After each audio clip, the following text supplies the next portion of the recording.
we're looking at Lagos, Nigeria, continuing our exploration and looking into some indexing.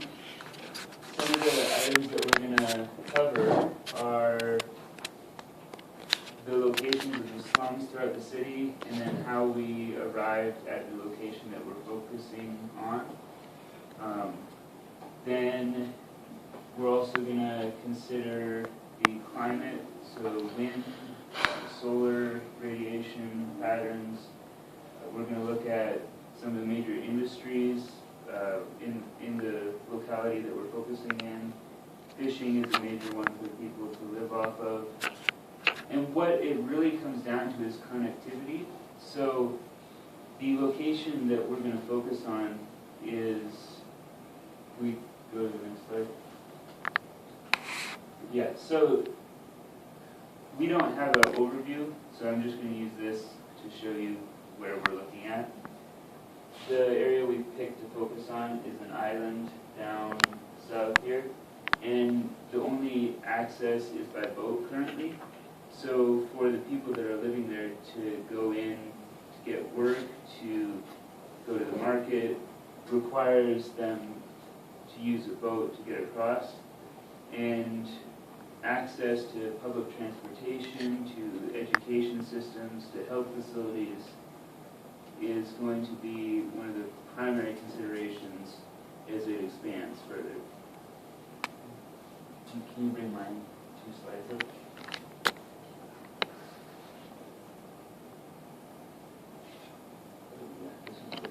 So this is showing the population on this island, or the area of developed land on this island. The darkest region is in 2000, and then the next one is 2006, and then 2012. And in just 10 years, it's more than doubled in its size.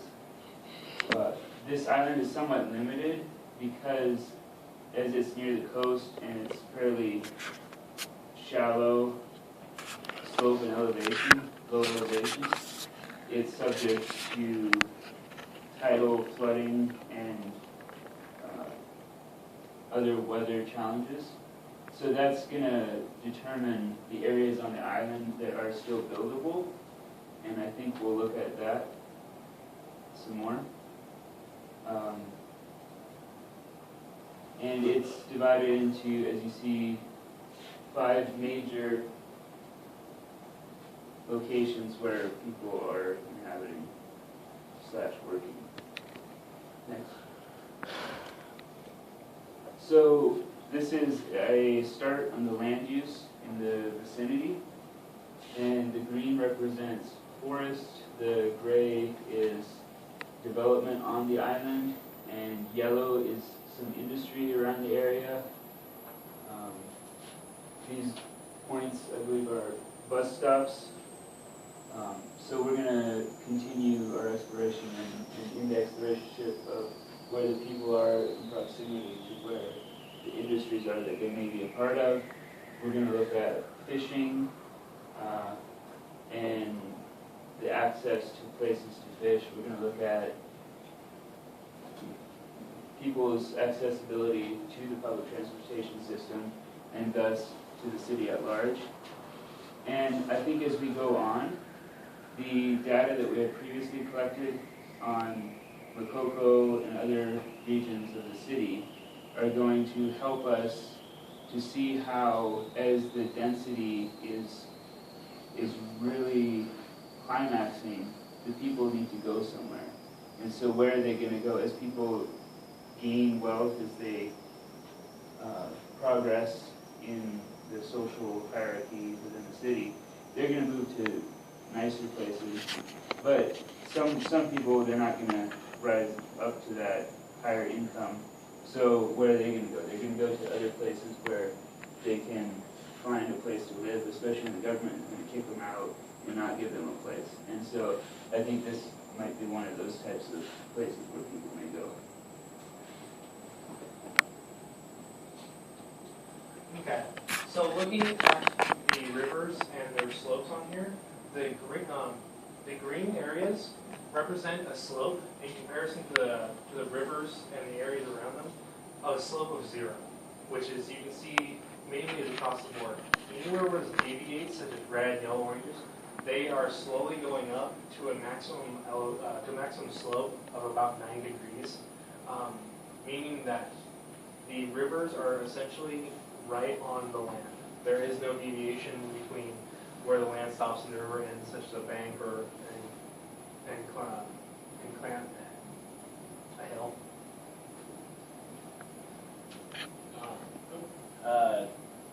On here, I focused back on Makoko Island briefly. The top one is the slopes, as Cody had done prior, to all the major roads and highways within about a mile of the off on the sides. As you can see, across the board, it is flat. The few reds, as Cody has said before, were also at the 9-degree slope. Everything else is predominantly around 2 degrees. As we go closer into Makoko, all the slopes I took with the minor roads in concern within 60 feet of the road itself, which is predominantly where the housing will be built. And here as well, pretty much everywhere is flat and can be built upon. The flooding areas, as they're shown here, are coming off of the major rivers in the Makoko area and the Lagos Island area. The numbers associated with them are how far out in the width the rivers engulf during the massive rain times, which can give precipitation from 60 to 70 inches a year annually. But as the numbers show, this water has nowhere to go. It has no slope or nowhere to drain, so it doesn't drain out of the river, that stays at that number, even though it doesn't give as much precipitation as some areas in first world countries. On this one, indicates that deep flooding does occur. This diagram here shows based on the slope on our island, incremental raise of water by 1 foot for each line. As can be seen here, there's very few zones left after about a 5-foot increase in the water, which there has been flooding off to the east in this area here that has sat at 7-8 feet for 105 days out of the year. When looking at how this water gets there, a lot of it has to do with rain that comes in from these winds that predominantly run north and south, and these come from high pressure and low pressure areas that sit over top of Lagos and the area south of it over the ocean, and also from another city that sits north of it called Ibadan, Nigeria. It, between these two creates most of the pressure systems that make the wind run north and south and bring in all of these, the winds that carry all the rainwater. And this is from the last slide, was from 2010, and this is in 2013, showing that there is slight increases, but for the most part, it just stays centered around there, heading north and slightly south across time. The winds that come through here are not high winds. They're usually 5 to 7 miles per hour on average, with during the rainy seasons of January and sometimes during December, upwards of 9 to 12 miles per hour. Still just a gentle breeze, but enough to blow in these clouds that cause all this rain. And it's the same here. Just once again, really low wind speeds, 10 to 11. And for the most part heading south and just north. In this map here, the red dots up on the tip of our island represent roughly a sixth of the housing that is currently there.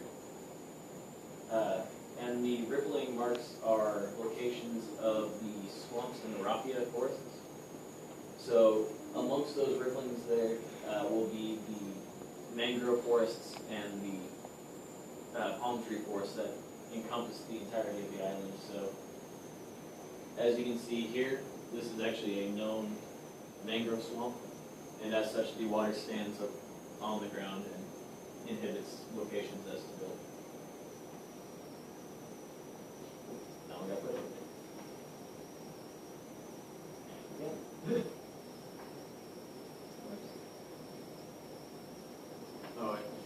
Oh, and a little bit of a programmatic use since we were talking about fishing. Each one of those points and circles represents a dock, a primary dock located on this island, where fishing would be done by the locals predominantly. In our northern tip there are 19 docks. And using the fact, on average, the households contain about 5 people. We can estimate that the actual population in this 0.184 square miles houses 22,350 people. And the actual docks then can hold about 1,700, are used by about 1,700 people per dock. As such,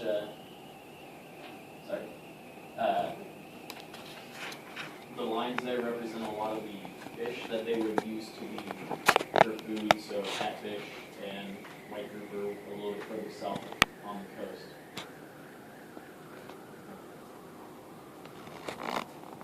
Okay, programs. So, basically, that's the logo that we were trying to do at the first time, and then so label out like each those like specific and really important buildings. For instance, like these pink are schools, and these green are ports, and these blues are hospitals, and these oranges are public uses. For instance, like marketplace and like shopping malls. So which you can see those like these things that I labeled like my influence, where like people are gathering here, like these islands influence this island to be shaped. Also, this Victoria Island is like where rich people live, stay. You can see these. You can get a sense of like these like schools, hospitals. Hospitals are kind of all in together, and also these are like cemetery, like graveyards, like cemeteries in between. So it's really such a chaos. Closer look, and also these like docks are bus stops, so you can only see the bus only goes a certain. Are really limited a certain area. It's not going like entire city. It only focuses on one zone. You can see right here. So which also indicates that this major roads and this whole area is like it's like residential, like minor streets, kind of shows the boundary, divides it up. Yeah, and this closer to Makoko. So right here is this like floating houses, right there. So you can see it's really such a really like organized, everything kind of randomly put together.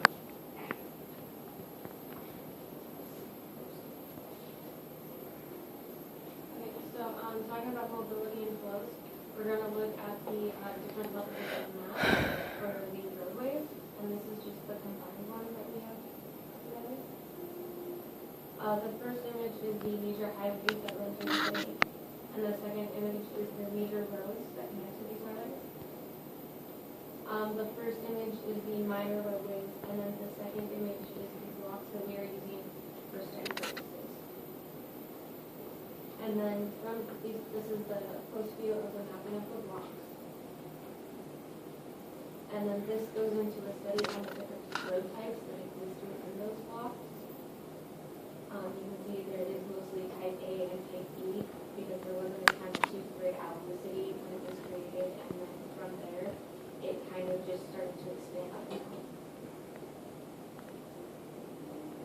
These are the water depots that are found within the area and the connections between them. waterways are actually the routes that they mentioned. As you can see, most of them connect to the main one that is on Victoria Island. So what we did was map out the major slums for formal housing areas. These are the places with just poor infrastructure and unorganized roads or paths. And if you go to the next one, we mapped out the places of the landfills. The largest being the closest to me, the Olasolso landfill, and then the Okioto landfill, and Odu. And then we found this other one down here. It wasn't marked by any website as a landfill, but when we zoomed in on the map, it looked like a fairly large landfill, and I just included the map because it's the closest one to our island.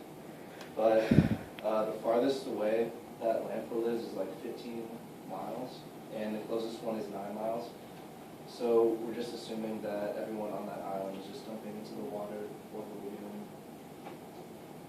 We also noticed that the landfills are by expressways, and that's just probably for popular drop-offs or people who can afford to drop them off there. So what we've concluded about our island is there's really no reliable access to clean drinking water, electricity, water disposal, and even roads. And next stage in our indexing is we're going to index the population density once we map out every single house and the water flow, just to give us an idea of the pollution that's surrounding the area. And this is just a close-up of the area. Is the gray the The gray are the populated areas right now. We're going to go in individually. Yeah.